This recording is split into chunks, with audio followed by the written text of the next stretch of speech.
In addition to supporting emerging filmmakers through grants and mentorship, we run an array of education programs across New York City and New York State prisons, where we work with young men and women at the high school age, but also adult men and women who have been serving long prison sentences. And our filmmaking programs include teaching film facilitation, how to curate a film festival within a prison environment, as well as teaching men and women the art of storytelling through script writing and editing. And today, we're going to be sharing a project called Unbecoming, which is the first ever film written and produced by men who were formerly serving life sentences in conjunction with high school students from Art and Design High School here in New York City. It is a project that is continuing to unfold. We are in the last stages of production, heading into the editing stage. And we should complete the project by December of this year, and then officially launch it and roll it out in January of 2018. But I'll stop talking right here because I want to invite key people. There are about 40 people working on the project because it is a huge undertaking. But today we have 5 key people that have made this project come to light.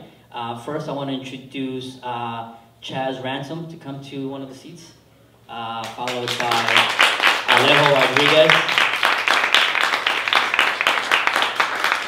2 of our students who were formerly incarcerated who wrote the script, Naji Ken, the actress in the film,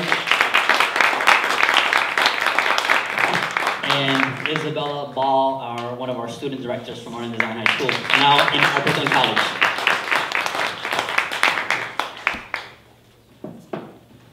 Okay, and we are going to show a little clip in a few minutes. So I wanted to start the conversation beginning with Chaz and Alejo. Both of you were part of our program at Otisville Correctional Facility, a medium security prison. I met you guys in 2014. At that time, both of you had already served close to 30 years in prison. And we began this journey of integrating film into a prison space. And then I think this year, we began to talk about, well, why don't we make a movie?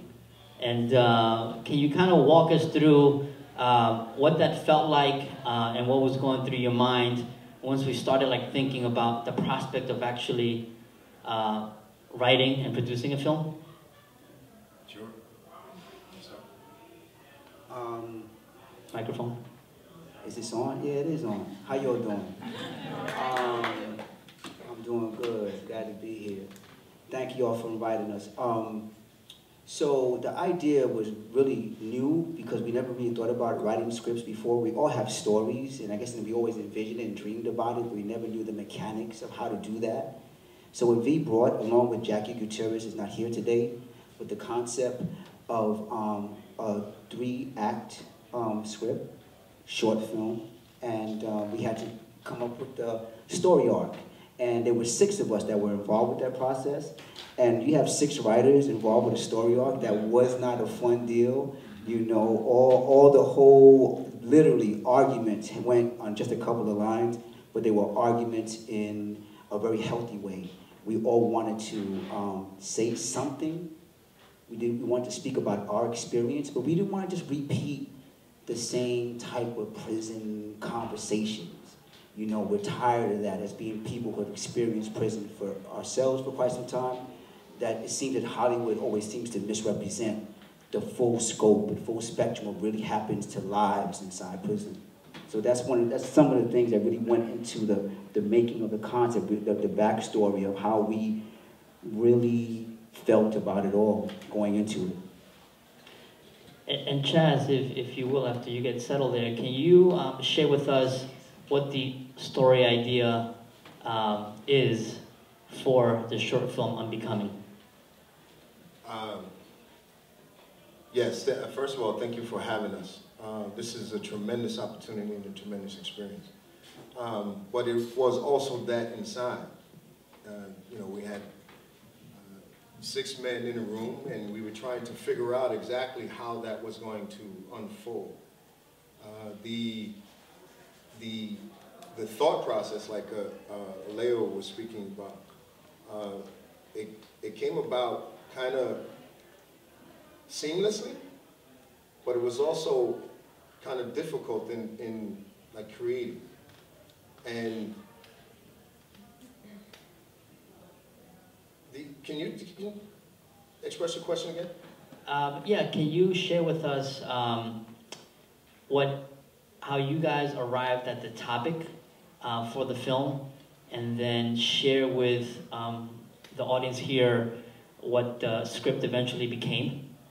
Well, the topic of the film Unbecoming came about because we specifically wanted to, like Leo said, did not want to do the same thing that everybody else was doing.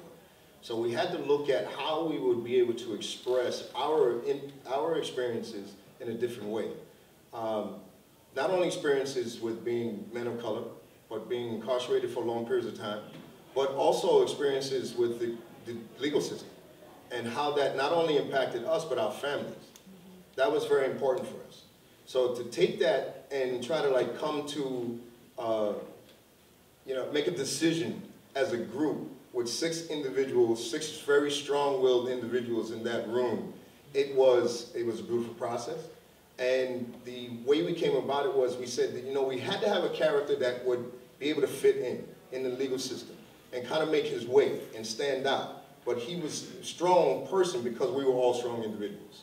And then we had to have someone who would be, as a kind of co-protagonist, that opposite of that person, in a sense, that challenged that person to make it look like, you know, there was something else going on, and the dynamics in the storyline was going to be able to be held up and drawn from, and kind of, you know, curated experience as people are watching, that, you know, we would be able to, like, hold people's attention, because we didn't know exactly how this was going to turn out exactly for ourselves.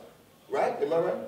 You know, I just want to add too, I think like V Bravo didn't allow us to cut any corners in the development of this script. And so a lot of, you know, he challenged us and forced us to develop legitimate backstories for our characters. So it started out with dealing with the character, the lead character, Troy, which he was spoken about earlier.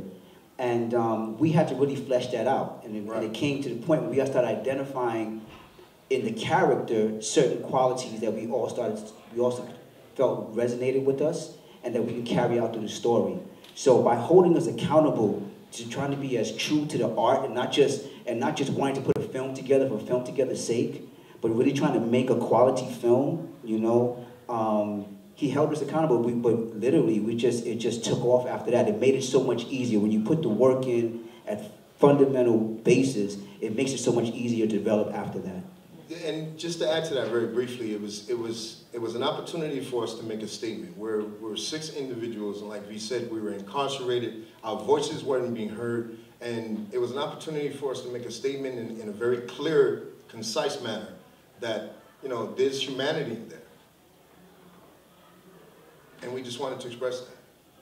So I'm going to help you guys a little bit here, right, for the audience. So as an instructor, I kind of like pushed them to think about where this character came from. And the character that evolved was played by our good friend Chris here, who is the other lead in the film. I acknowledge you.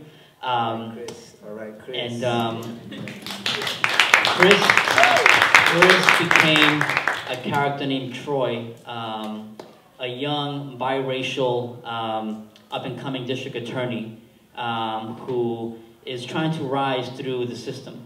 And he has a strained relationship with his younger sister, played by Najee Ken, who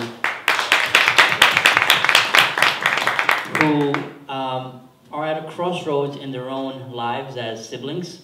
And then Najee, who is inspired by the recent events with the sort of injustice that is happening in our country, and inspired by the Black Lives Matter movement, she becomes part of that movement, and then they have a chance meeting in a jail because Najee is in detention for being part of the sort of like protest movement.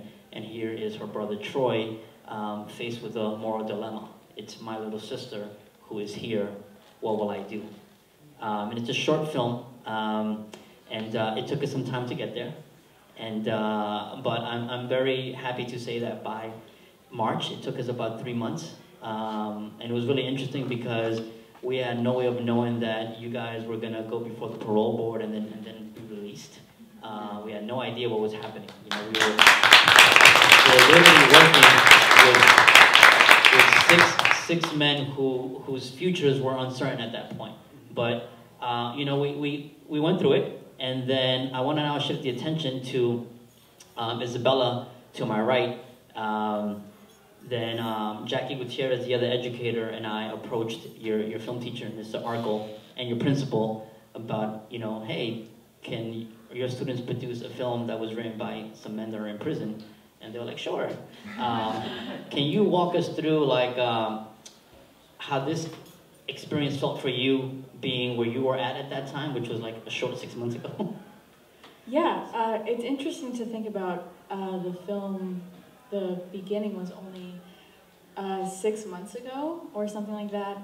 It seems like so long ago, but it's been enjoyable. So I was a high school senior at Art and Design when I heard about the project, and my teacher approached all 3 classes, and he told us that there was a great opportunity to work with Tribeca and to work with some men who were incredibly intelligent, amazing men who had written this great script.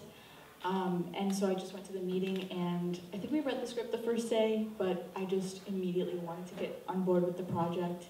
And the students I worked with, who are amazing, and 40 other people on the crew, just such a great experience. Naji, from your perspective, what has this experience felt like for you?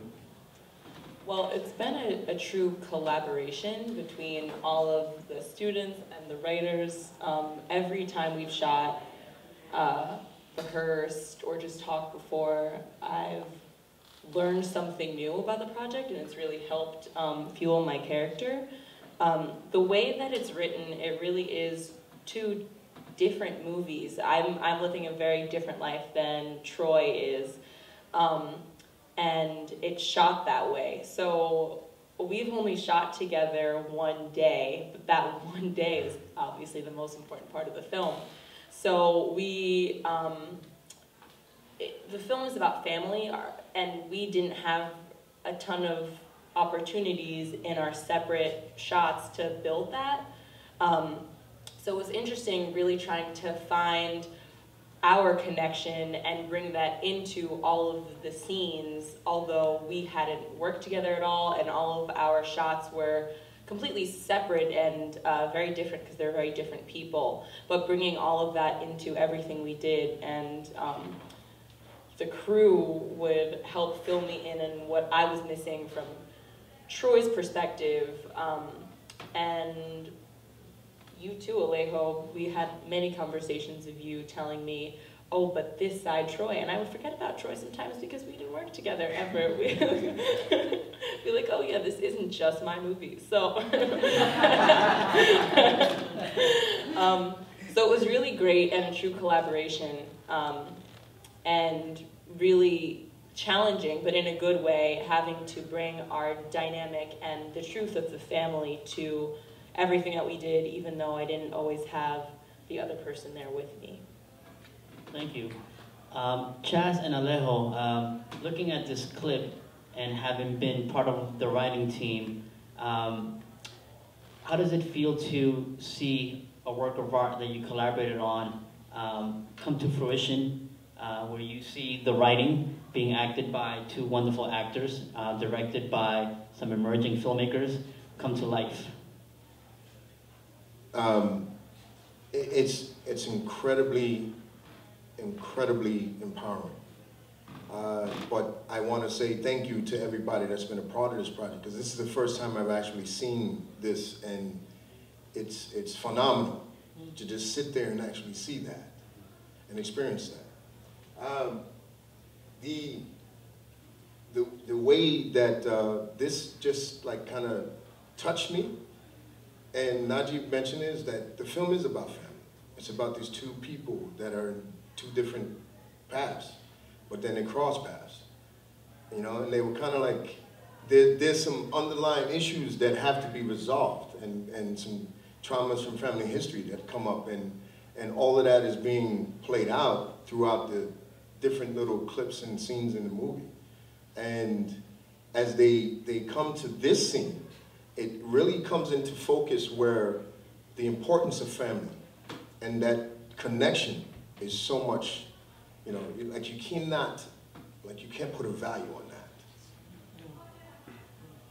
Thank you, Alejo. It's hard. It's really difficult because there's levels of reactions that I have to that. Right. On one level, just to be able to see, like I wrote some of the parts that were just happening between Jerry and Chris right now, walking in through there, you know, through the metal detector, and to see that, you know, someone is actually portraying something that was in my head at one time. That's like kind of amazing. Like I don't expect that, you know, because it's hard enough to have these thoughts in myself and think about it. And let somebody else think about say it, you know, like, and put value to it. That's something else. So that's a little amazing. But like I've been to many shootings as much as possible, and I've just really been amazed by the sense. And I really say this, and I don't say this loosely, but a sense of family that has been developed in a short period of time. The interaction is like a real, you know, like the students, for an example, have blown me away from their ability and skill that they were starting as young students.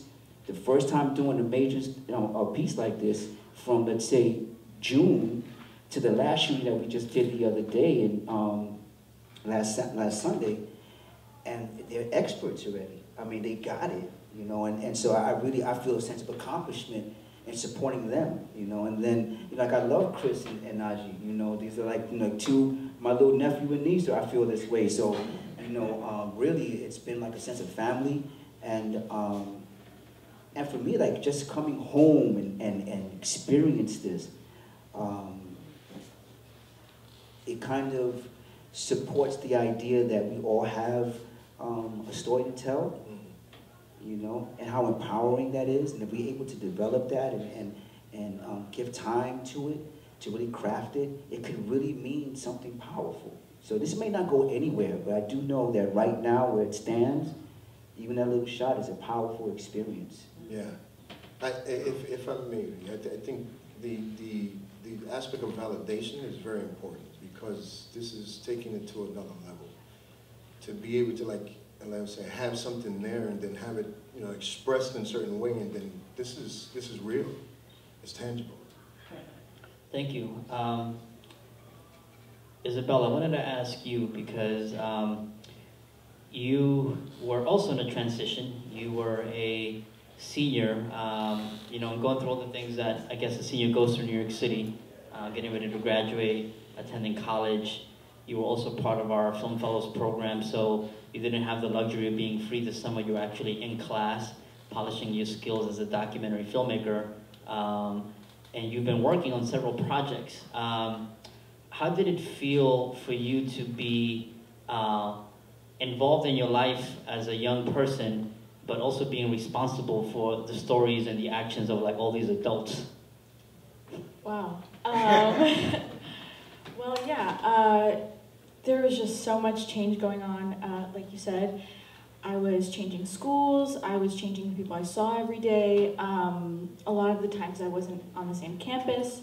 But one thing that I thought was so important with me personally and the rest of the crew was just to keep the work grounded in the script and in the men, because their experience is invaluable.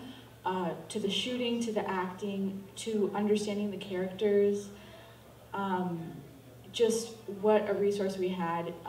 And I think it really makes the film go to a different level, because instead of a bunch of people who have never gone through an experience trying to make a film, we actually had people at our disposal who had lived these experiences and were so on board for the project, and I think that that was the most important part of the work. And as a director, is there any jewel and anything that you have learned from this process that has helped you as an individual filmmaker?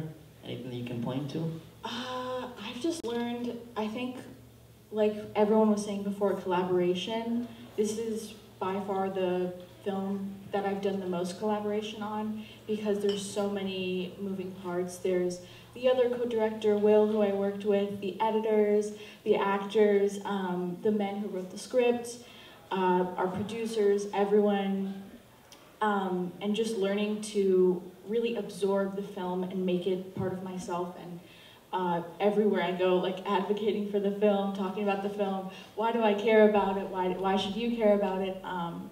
And that's just something I'm going to take to the next projects I do. And Thank you. And before we open it up to questions, Naji, as an actress, anything that stuck with you, being also at the intersection of these emerging filmmakers who are pretty mature for their age, obviously, and then the men who are sitting next to you who wrote the script. It's also an interesting intersection to be at as an actress. Anything that you took away from this experience? Yeah. I mean, it really was a big team effort, and it's not always like this when you're making films, but everyone's voice is really heard and considered at all times, which I thought was great, because everyone maybe had a different opinion about what was written on the page, and there could have been one that was maybe a little far out, but that could have been just what we needed, and there are a few times that I think that happened. Even last week when we shot, we're trying to figure out an angle and a tricky doorway, and I have to go and I'm stopping Troy, Chris, and it looked kind of funny and weird, and the camera angles were tricky, and we had to figure out in the script a way to make this work, and everybody had an opinion. Oh, no, you should stop him. He should grab you, or maybe if we do it from this angle, and eventually the 15th idea worked out, but we wouldn't have gotten there if it wasn't a true collaborative experience where everyone really did have an opinion and felt free enough to say something, because we were all learning something new and different together. Thank you. I do want to acknowledge the other writers who are not here. Sandy Ramirez, who was on his way over here. I'm not sure if he was able to make it. No. I want to acknowledge also Elson White, who was part of the original cohort of Men at Otisville, who's here. Richards, I forget your last name. Nimbly. Who? Nimbly. Nimbly, Yeah. who is one of the co-editors who actually put the work sample together 2 days ago after school. A dinner menu of turkey sandwiches. And also Dino Solorzano, Chris Werner, who are still incarcerated, and Stephen Smith, the other writer who was released in February of this year. And now I want to open it up to questions from the audience for our panel. Curious, I'm not sure if I understand the timeline, but was the script finished by the time you had been released, or was it prior to the parole hearing? No, it was finished by the time we were released. We had a deadline, and we wasn't getting away from the deadline. Some of it is what V's pushing, and some of it we just helped commit to ourselves. So yeah, it was finished like about 2 months. And I just want to say that, you know, we kind of wrote this at a time where we don't know. A lot of us, all the people that he made mention of, there was only one guy there who knew he was going home out of 6. You know, all of us were serving indeterminate life sentences. And so we wrote this under the reality that, you know, the film might be the only part of us that's going to be released. Was that part of the conversation? Just your definitely. You talked a lot about how you all had a voice and were contributing, but this sort of, because you wanted to talk about prison experience, right, and the issues with the legal system. Mm-hmm. So you're all kind of like facing different things throughout that writing process, correct? That's correct. It's very much correct. I think that it was hard to keep some things that we were living in out of the film, but we realized we had to stay true to what we had created amongst ourselves. That was one of the struggles, you know, because we had parole issues, we had other issues, and not everything could go in to that storyline. So we wanted to find a place that, you know, if anything else, a piece of us can still go into that storyline. Sure. Sounds like you have material for another film. A lot. Are you a producer by any way? If you got the money, man, you can talk about this, bro. My bad. Different show, my bad. Any other? My significant other, though, is... Being that you guys have such deep life experiences, what is something that you guys, being from creating something so original, what is something that you guys hope that people take from the film? Yeah, that there is a lot of individuals in there that have worked very hard on changing who they are and ameliorating themselves to the point that we can be your citizens. You know, and we're coming out and we have work product to give. I just want to add to that, Nadia pointed out earlier too, that in as much as it deals with the criminal justice system, right, that there's a storyline that affects family, that touches on family, and that's not being spoken about enough. You know, that there's, you know, we talk about institutions, but people are the lifelines that deal with institutions, and we don't talk about that enough. That we the ones that society, we make the institutions, not the institutions that make us. And I think that comes out. I would like people to see that in the film, you know, in a profound way, and maybe we can redefine what institutions really do in our lives. Hi, I want to know like what the audience is for the specific film, or is it going to be like a model for like the next projects that you're going to have? Because I'm a PhD student, and hopefully for my dissertation I'm going to go back to my country, continuing my study since 2013, visiting prisons actually, and filming ex-prisoners who are going to share their experience dealing with HIV/AIDS in their daily life. So I just want to know like what kind of model you're going to like from this day on to the future. Sure, it's an excellent question, and I'll answer it simply because I've been involved in thinking through the distribution. First and foremost, as a filmmaker and educator, I understood the value of this process for everyone involved, and that's what motivated me as a designer of the program, because I felt like connecting people is important. But I was also conscious that, you know, we wanted the project to go beyond just it being like a neat model for like a cultural exchange. And as a filmmaker, I was driven by quality. So we said to ourselves, when Jackie and I, my other co-educator, Jackie Gutierrez, we were working on this, we're like, how can we make this also a quality product that anybody would enjoy without even knowing the backstory? And then once you read the credits and read the synopsis, you go, oh wow, interesting. As opposed to like coming into the project, understanding like the context. Both important, but you know, like not mutually exclusive. So we pushed ourselves to think about where this project could fit.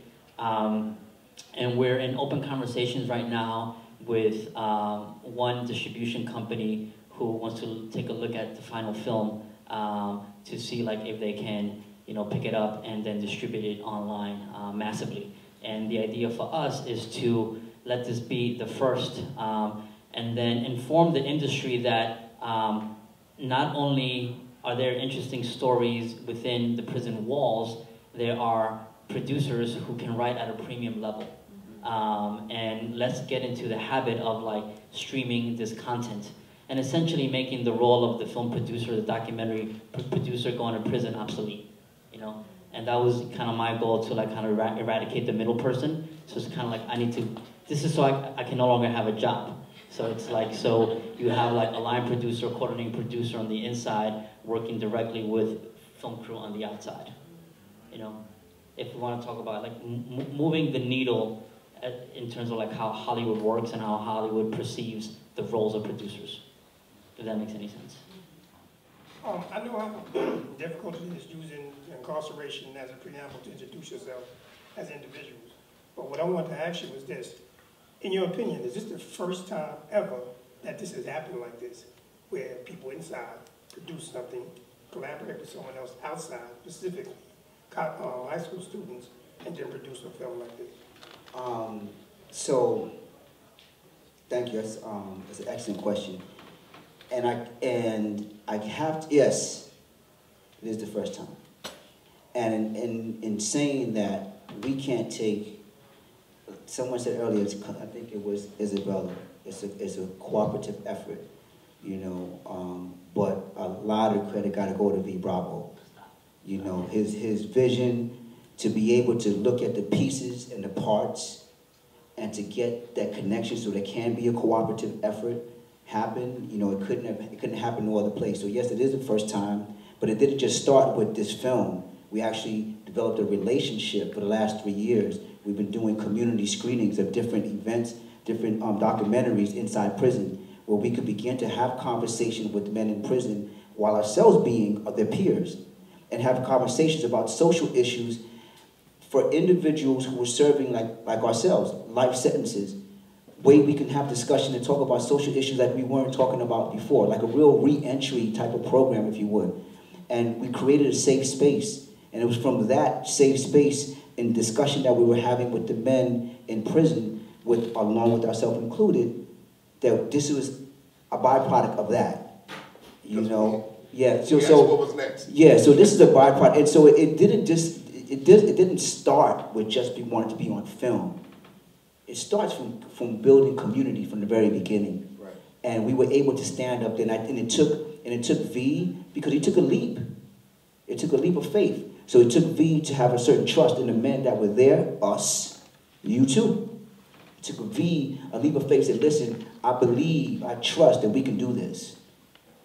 The story, the ability, the vision is right there, is ripe. And we have also other parts, such as Art and Design High School, that can help to produce that. So it took a lot of choreographing part on his part. He was like a GM, and he's seen the players that he needed, and he went and got the coaches and said, listen, let's do this. And so he got to take a lot of credit for that. Thank you, V. Hello. You guys remember her? Yes. Hi, Alejo. I said hi to you already. So I'm so excited to see you guys, and I'm wondering, now that you're out, do you have aspirations or desires to continue to be involved in film production, film writing, facilitating for workshops? What do you guys hope to do now? Absolutely, if I may. Go ahead. Before we were released, Alejo, Elson, White, myself, we were actually thinking about how do we create like these dynamics in smaller spaces, in community churches, in community centers, and all that other stuff. So we were in conversation with V. Bravo to see that, we still are. Like, how do we bring what we had in there, the magic we had in there, and creating a safe space, and starting to stimulate the conversations on the outside. Taking not only film, just looking at it, and but really like breaking it down and going deeper levels. So we're still in conversation about that. But one thing I'd just like to add is that this is the first program of its kind in the nation. And that is something that should be really, really held up, because we're provided with transferable skills. We're provided with an opportunity to express ourselves. We're provided with the vehicle and the venues. And then, it gives a sense of hope. And without hope, we don't have nothing. And so how are you all doing now? What are you working on? Some folks have been out a short while, some people have been out a little bit longer, so tell us how you're doing, like how you actually doing as people. What are you up to?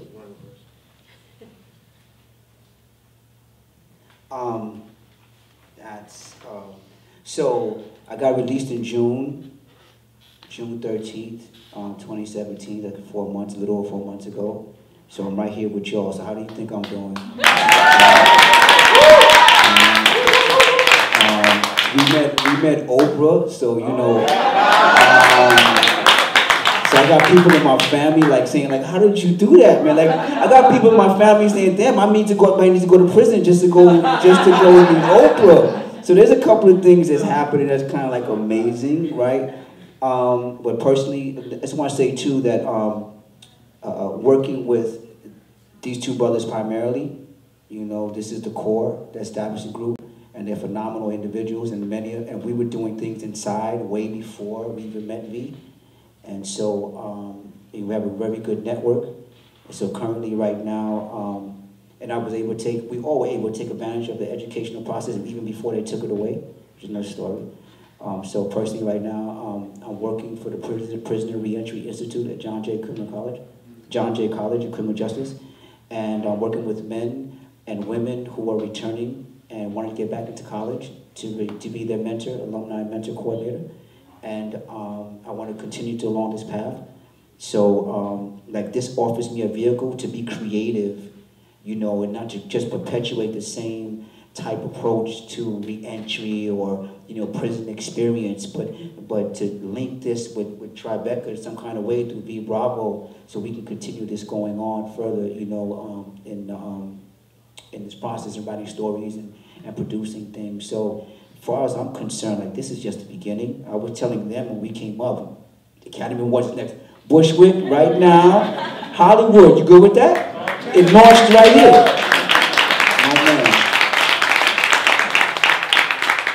Most definitely. It's been a incredible experience just to be amongst you and just to be released and to be out and be with family and just experience it all. Most times you hear people come out and they trip up within the first 90 days to 120 days. And it's because they're trying, I think, it's my personal opinion, I think they're trying too hard to kind of relive the context of what they remember and not think about the here and now. And for me, the here and now is like right here. I'm where I'm supposed to be. I'm nervous, you know what I mean? And you guys are kind of making me at ease because the warm faces I see, and I thank you for that. But the here and now is right here where I'm supposed to be, and this is, I would not want to be anywhere else.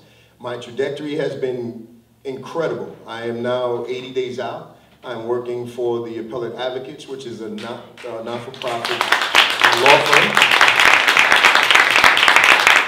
as a reentry program associate, and I'm doing basically the work that I've been doing to connect people and help establish realistic reentry and socialization plans for individuals coming out. We want to try to help from the front end individuals become released in a better state, mind, body, and spirit. And the only way we can do that, you know, is go to these meetings that they've been sending me to. My second day out, I went to a district attorney's task force meeting on reentry. And I represented the office, and that was phenomenal. That was phenomenal. Because who better to lend credibility to me after 33 years of incarceration than the people that said that I didn't have that credibility. Phenomenal.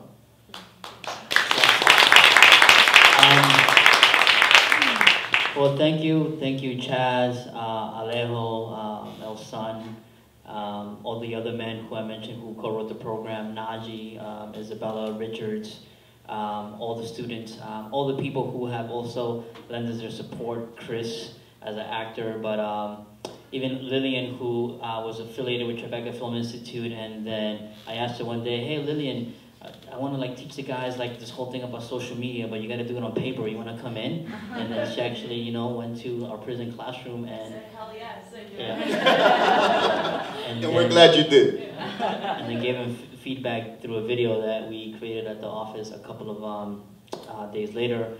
I also need to thank Jane Rosenthal and Robert De Niro, the co-founders of the Tribeca Film Festival and Film Institute. Whenever I get a crazy idea such as this one, in the 6 years that I've been there, they've never told me no. They value, you know, like courage. They value social entrepreneurship, and they recognize that filmmaking is a part of attaining some form of justice. So I would be remiss if I didn't mention them because they but they support us to do this work. And I want to thank Quebe and the whole staff at Bushwick Film Festival. They've been a wonderful partner.